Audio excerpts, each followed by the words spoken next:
Welcome back, you're watching Solent Tonight. Our top stories this Wednesday evening. A new multi-million-pound recycling plant getting energy from waste by heating it is planned for Newport.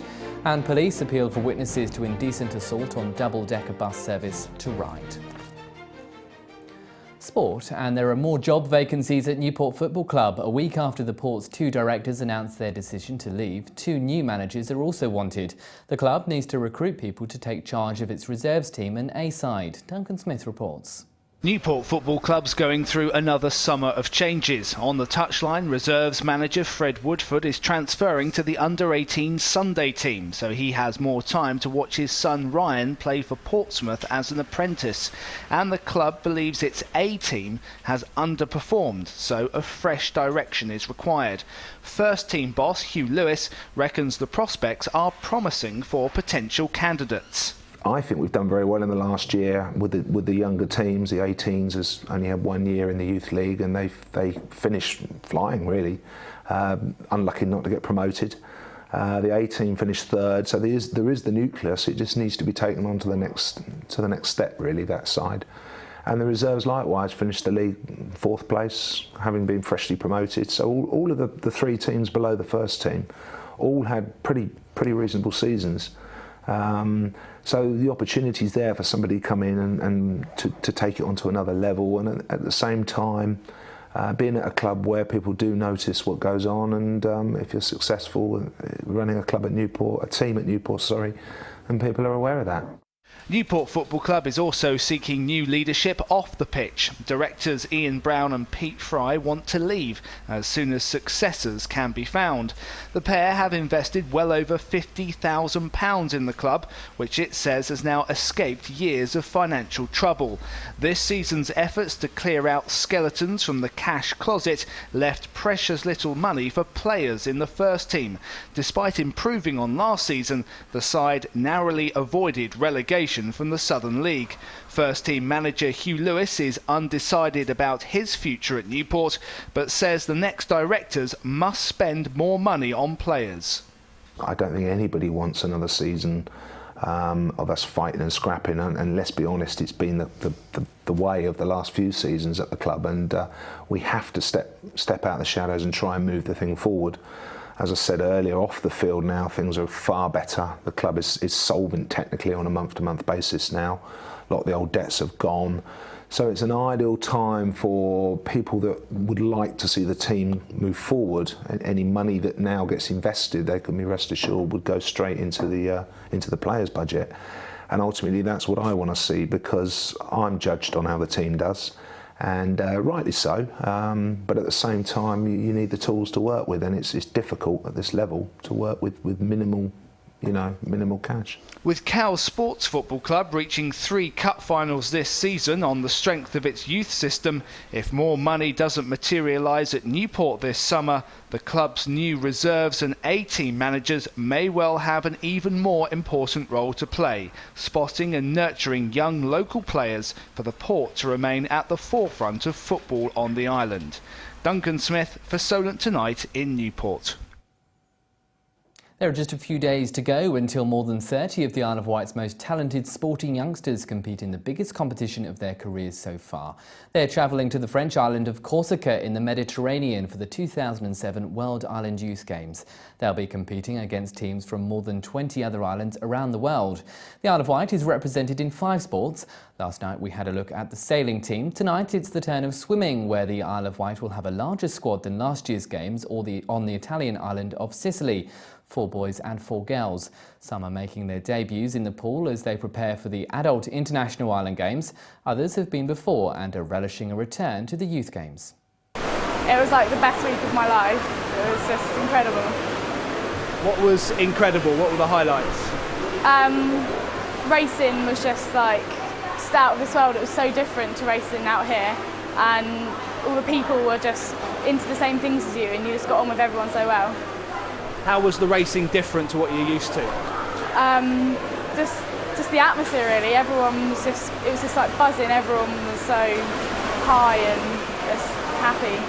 And how does the crowd and the spectators, how does that affect you when you're racing? If you see your coach or one of your friends on the side like cheering you on, or you just like go for it. You just move that little bit further. The standard, we've been told, is a lot harder than last year. So I think they've got their work cut out. But they're going to go. They've told me they're going to do their best.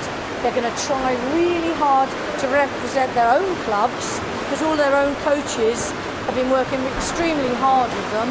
They're going to go and try and get at least a PB, if not a medal of some sort. I thought it was important to take part just to gain experience and be ready for international competitions. What kind of experiences would you like to gain from the Games? I'd like to gain experiences with racing against faster people and at higher levels of competition, ready for hopefully the Island Games in 2 years' time. It's all to do with starts and turns really, because if you start off with a good start you can get a really good time, and the turns really important as well. Them two are more important than the actual swim.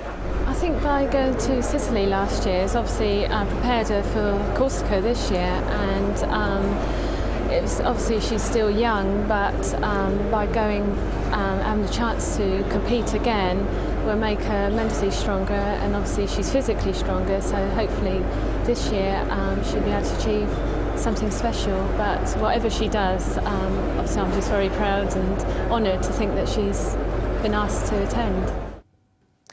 The Whitelink Islanders Speedway team will be missing one of their regular riders because of injury this weekend. Chris Johnson is out of the club's Northern Tour as he needs more time to recover after hurting a shoulder in a crash while making a guest race appearance for the Mildenhall Tigers on the 6th of May. Isle of Wight team promoters say Johnson has told them he's due to return for the home second leg of the Islanders Knockout Cup match against the Workington Comets next Tuesday. This afternoon, a guest rider has been booked for the Islanders Northern Tour. Weymouth's Gary Flint will be with the Islanders for their opening Premier League match at Edinburgh on Friday, the rearranged first leg of their Knockout Cup tie at Workington, and Sunday night's Premier League fixture at Newcastle. Finally this evening, a Fareham firm has confirmed it's currently in negotiations with the organisers of Cows Week to take over the title sponsorship of the event from 2009. Premier Shipping and Packing is a privately owned freight business that was founded in 1998 and is run by the Dixie family.